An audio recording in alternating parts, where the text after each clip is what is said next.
Hello everybody, my name's Terry, I'm the board modeler, and this is the MiG 29A Fulcrum by Italeri in 1:72 scale. This is going to be our project for this video, and rather than building it and leaving it at that, I thought I'd do a review of this kit to let you know my opinions on it and help you decide whether you should build it. So let's take a closer look at what we get in the box then, shall we?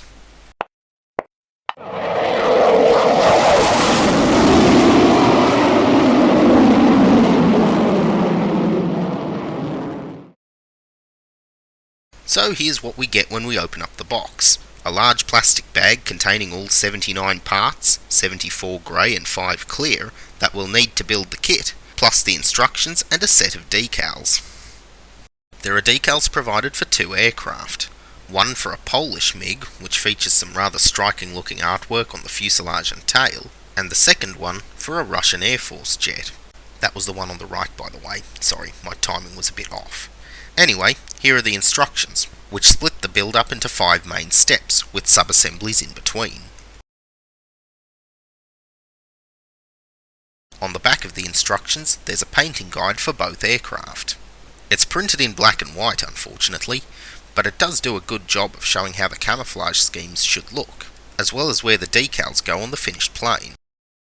Now let's take a look at the kit itself, once I get it in focus. Hang on. There we go. And as you can see, the kit looks pretty good. The surface details are crisp and well moulded, especially in the landing gear bays and on the cockpit instrument panel. The tyres do have a couple of pin marks on them from the moulding process. It's not a massive problem though, and it's something we can fix. The second sprue in the kit shows an equally high level of moulding quality. The surface is smooth, the panel lines are all recessed, and you get a choice of 2 exhausts, one open wide and one slightly narrower. The clear parts in this kit are also excellent. They're free of scratches and distortion and really are crystal clear. Overall, the contents of the box make for a pretty good first impression. So, let's see how well it goes together then, shall we? I'll start off the build by airbrushing the parts for the cockpit in XF66 light grey. For my review builds, I plan to build the kit basically out of the box. That is, I'm not going to be adding any extra detail to the model apart from paint and weathering. What that means is that while this kit might not be the most detailed MiG-29 you've ever seen, it should represent how a pretty average modeler, if I'm honest, could make this kit look. Anyway, after the grey base coat had dried, I painted the gauges on the instrument panel using gloss black. Italeri doesn't provide any instrument decals with the kit, but the sharply defined detail is relatively easy to pick out on the instrument panel, even if it is a bit on the small side. After the gauges are done, I paint in the other instruments and switches. You'll have to look at a reference photo to see what colour these should be, because the kit just says to paint everything grey.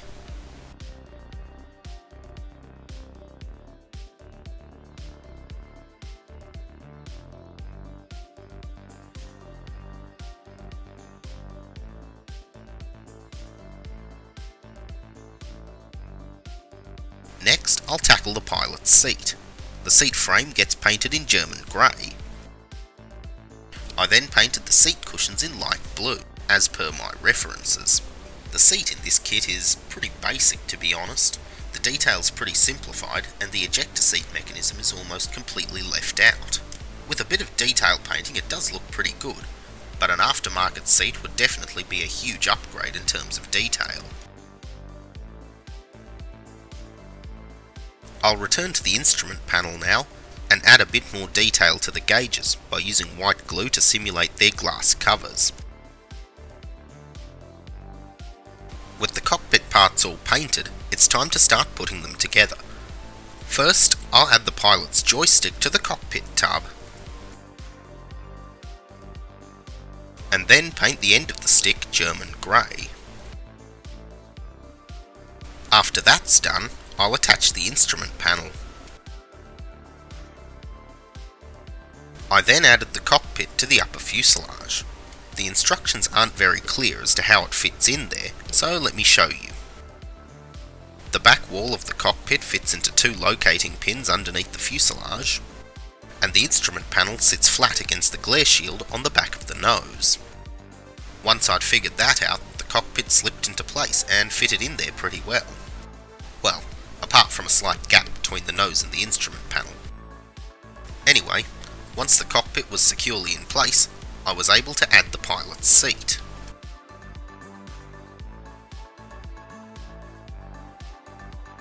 Before I attached the lower fuselage half, I glue a fishing sinker in the nose to weigh the model down. Although it's not specified in the instructions, it's still a good idea to do so. After the glue was dry, I put the two halves of the fuselage together.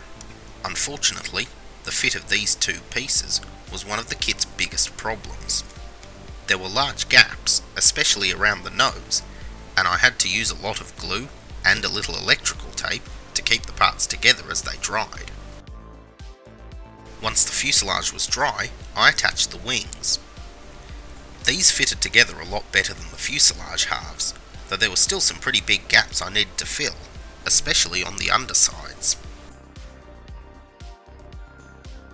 Let's take a break from the fuselage and move on to the air intakes for the engines. Now, I said the fuselage had fit issues, but the air intakes just flat out didn't want to go together. Each intake has three parts, with a very thin contact area and no locator pins to secure them. If you're not careful when putting them together, the whole assembly just sort of folds up on itself and you're back to square one. Anyway, after a little frustration and a lot of trial and error, I finally got the intakes to go together and stay together. And once the intakes were dry, I very carefully attached them to the fuselage. Trust me, I didn't want to have to rebuild those things.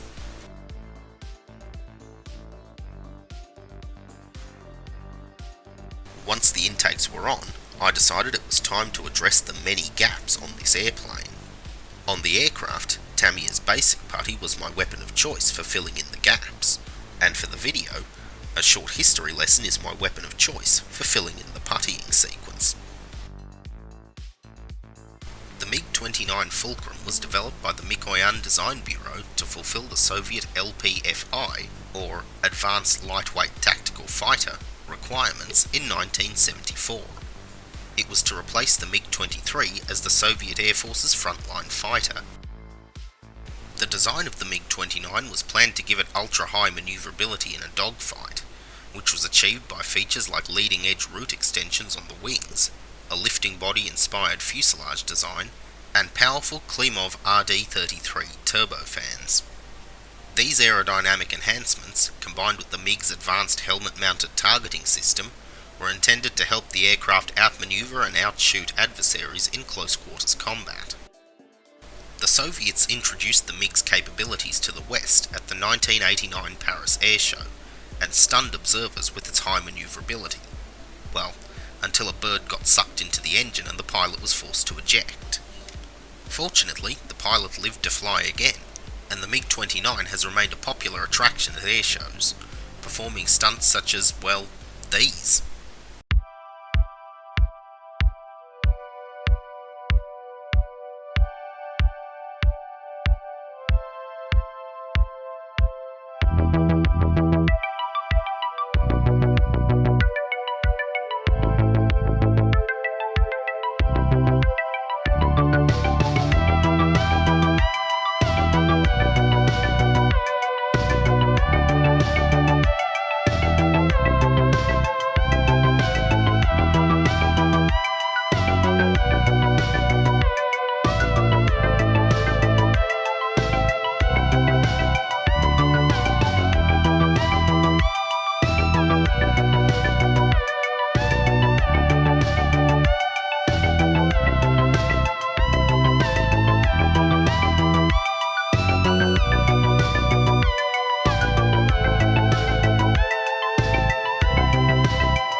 designed to fight, and in that respect, it's been highly successful.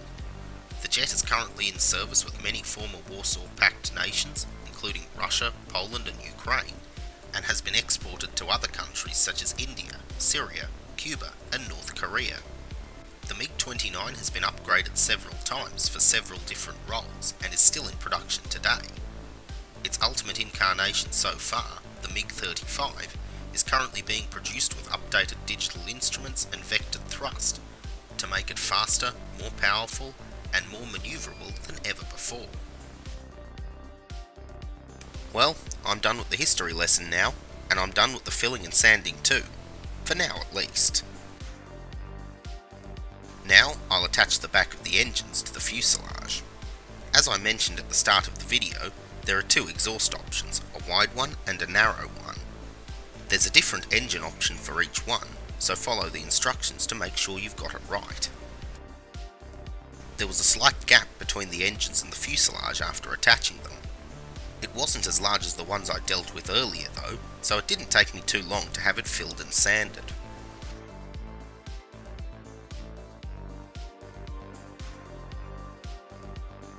The next parts to go on were the MiG-29's distinctive twin tail fins. These were a bit of a loose fit, so hold on to them as they dry to keep them vertical, and be careful so you don't accidentally knock them off the model while handling it. Trust me, I speak from experience here. These pods that I'm attaching now are used to carry countermeasures like flares and chaff to help the real aircraft evade missiles. They fit into place pretty well on the model, even though it did take a bit of work to get them aligned correctly.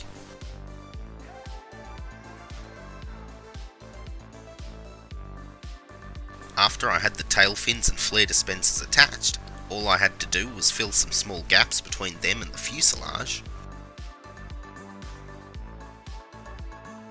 and then sand everything smooth.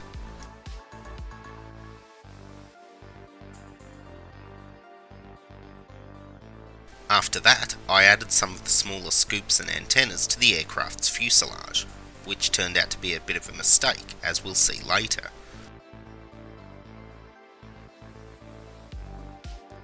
I also added the aircraft's pitot tube, and very carefully filled and sanded the gaps on the nose.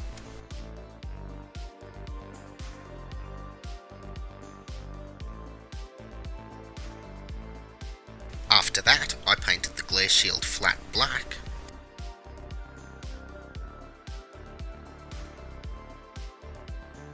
Painted some of the details in the electronics bay behind the cockpit. Used a black wash to highlight the detail in the cockpit and weather it a little.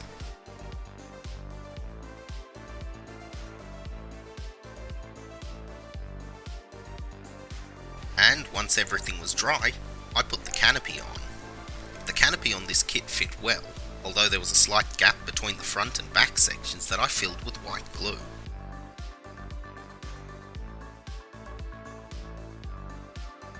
Once the glue was dry, I started painting. The first layer to go on was Tamiya's white primer, to unify the model's surfaces and give the following layers of paint something to stick to.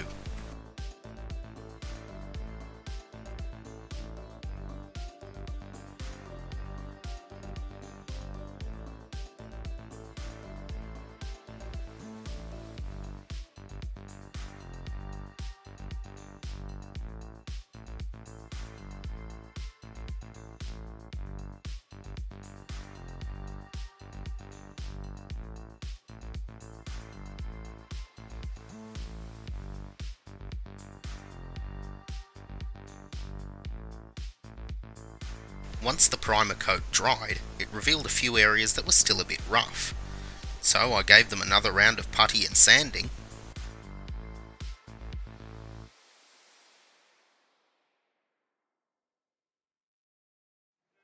And then gave the model a second coat of primer. I've got to say that despite all the filling and sanding I had to do, the details really looked good under a coat of primer, and the model looked quite nice overall. Anyway, after the primer was dry, I pre-shaded all the panel lines to give some more depth to the finished aircraft.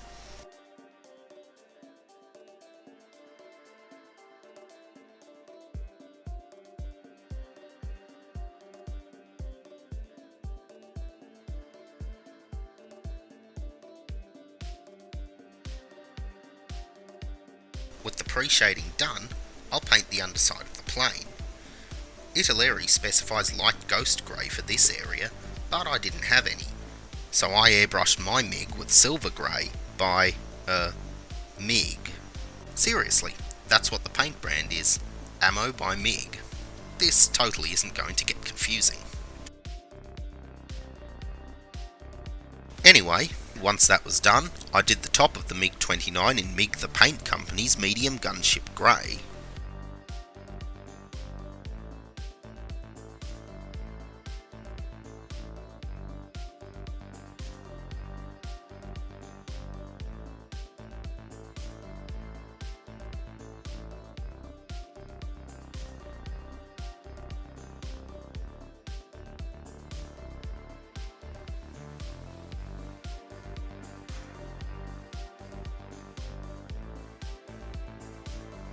I let the aircraft dry overnight, and then masked off and sprayed the camouflage colour in XF19 Sky Grey, which is a Tamiya colour, so there's no opportunity for a MiG joke there.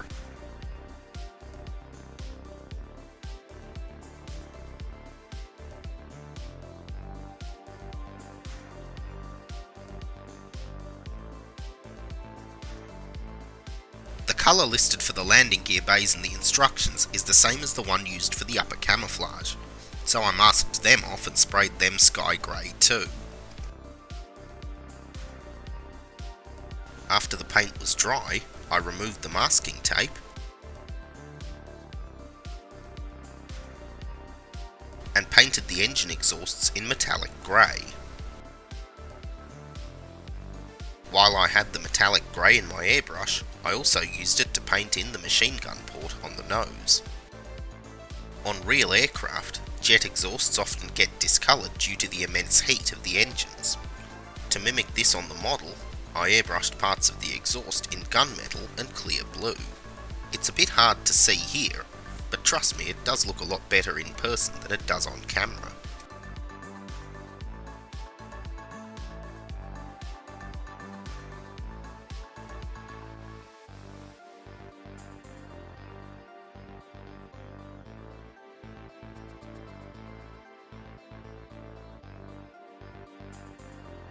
After the exhausts were dry, I gave the model a gloss clear coat to protect the paint and give the decals a smooth surface to adhere to.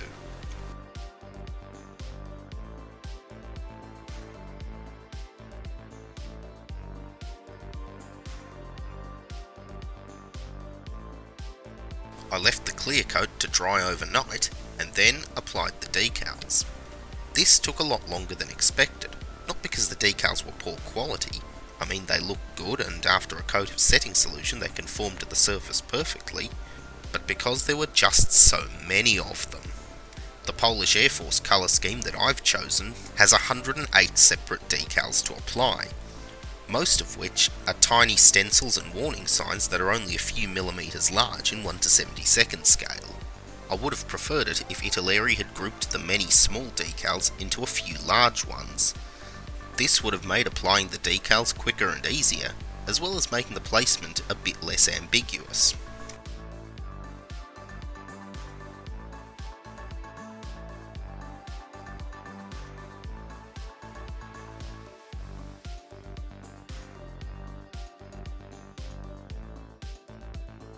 On the subject of decals, if you're building the Polish version like I am here, leave part 12A, that's the air scoop, off the fuselage until you've finished applying the decals for the crest on the top of the aircraft. I forgot about this and mistakenly applied part 12A before painting. That meant I had to remove it before I could apply the left-hand side of the crest. Apart from that self-induced problem with the air scoop though, the decals presented no further challenges to me. As mentioned before, they went down well, albeit with the aid of a little setting solution on the larger markings, and looked really good once they were all in place. Honestly, the biggest drawback about these decals were that there were just so many of them, it began to make the decal application process feel like a bit of a chore. Or maybe I just have a short attention span.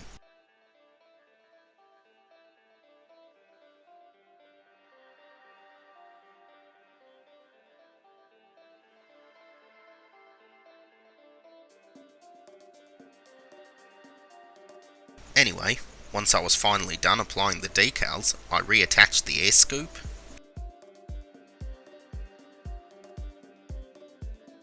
repainted any scratches and incomplete areas on the aircraft, and painted some of the details in the landing gear bays.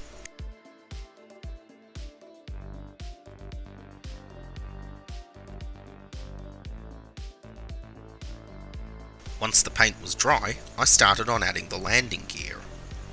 I know these are supposed to be added earlier in the build, but whenever I do that, I somehow manage to break something. That's why I tend to leave attaching the landing gear legs until most of the rough handling is done with.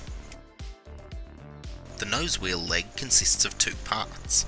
They're not what I'd call a secure attachment, so take care when gluing the completed leg into the aircraft. After the landing gear legs were in place, I attached the landing gear bay doors. The attachment points for the doors are small and not very well defined, so go slow when attaching them and be careful when handling the model afterwards so you don't knock them off by accident. The forward doors on the main wheel bay proved to be one of the most fiddly parts of the kit to assemble. After a couple of aborted attempts, I found that putting the strut in first, then gluing in the door and letting it rest on the strut as it dried, made sure that everything stayed in place and properly aligned. After assembling the landing gear, I decided to tackle the wheels and tyres. I started by filling in those rather obvious looking pin marks.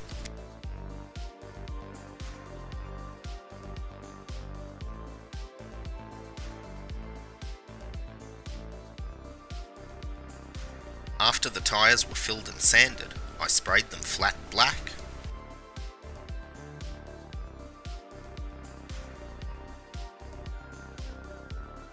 And once that had dried, I painted the centres of the wheels green.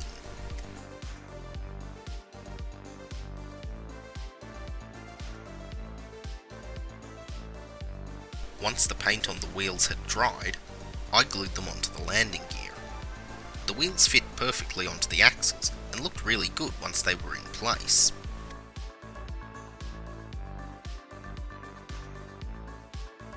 With the landing gear assembly completed, I gave the aircraft a protective gloss clear coat,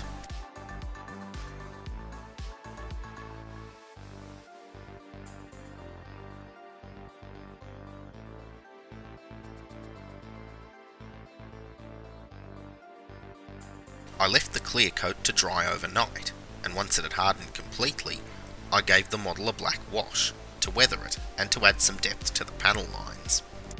The wash will be the only weathering I apply to this model, because I'm trying to replicate the fairly clean aircraft that are exhibited at air shows. To clean away the excess wash, I use a cotton bud dipped in enamel thinners. And to protect my weathering, I applied a semi-gloss clear coat once the wash was dry.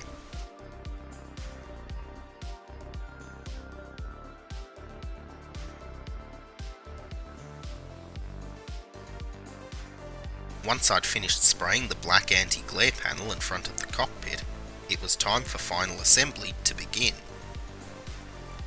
I started off by attaching the pylons under the wings of the aircraft. Italeri provides two different kinds of missiles for the aircraft to carry, but again, I'm modelling an airshow jet, and they don't tend to fly displays with live ammunition on board, so I left the pylons empty. After the pylons came the landing lights, which are moulded in clear plastic for this kit.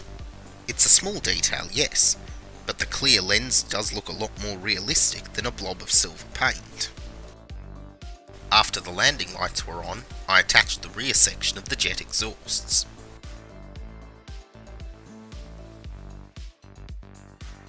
I then painted the infrared tracker on the nose in silver, and then, once that was dry, attached the clear tracker dome with white glue. The final parts to go onto the model were these tiny and very fragile instrument sensor probes, which attached to the nose and to the vertical tail fins.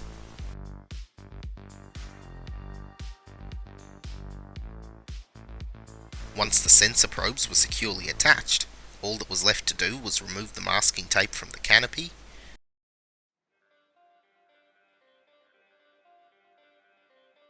perform a ceremonial flypast of the camera, and touch up some of the paintwork, which I did off camera.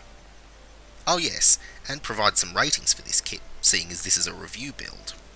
So, here goes then. The quality of the parts in this kit was excellent. In general, they had a good surface finish, nicely recessed panel lines, and a reasonably high level of moulded detail. But a couple of questionably sighted ejector pin marks, especially on the tyres and landing gear, prevented them from being completely perfect. In the end, I'll call the parts a 4 out of 5. I also gave the instructions a 4 out of 5, because they were well presented and, in my opinion at least, fairly logical and easy to follow. However, I think a bit more detail regarding the location of small parts and decals could help make them even better. Ease of construction was unfortunately not one of this kit's strong points. Although this kit looks good when complete, you do have to suffer through some very fragile sub-assemblies like the intakes and landing gear doors, and fill some rather large gaps to get a good looking result. Unfortunately, the size and number of these fit issues mean that I'll give construction a 2.5 out of 5. Not impossible, but not really all that good, honestly. The decals, however, were good. They looked nice, and despite being a bit on the thick side, conformed to details well, especially after setting solution was applied. However, I'm going to have to give them a 3 because, seriously, whatever happened to the principle of less is more? I would have enjoyed this model a lot more if there were just fewer decals that needed to be applied. And finally, we come to value for money. Italeri lists this kit for €17, about $18.50 in the US and $29 here in Australia. Unfortunately, and due mainly to the fit issues, I can't recommend paying retail price for it.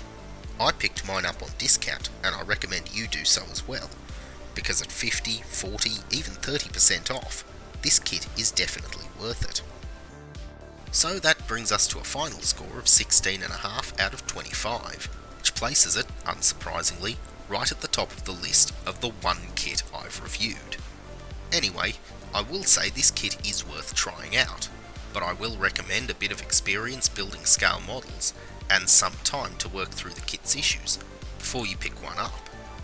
This kit certainly isn't a weekend model, but if you're willing to put in some effort, you will be rewarded with a nice looking model of a MiG-29. Like this one, for example. Thanks for watching, and happy building!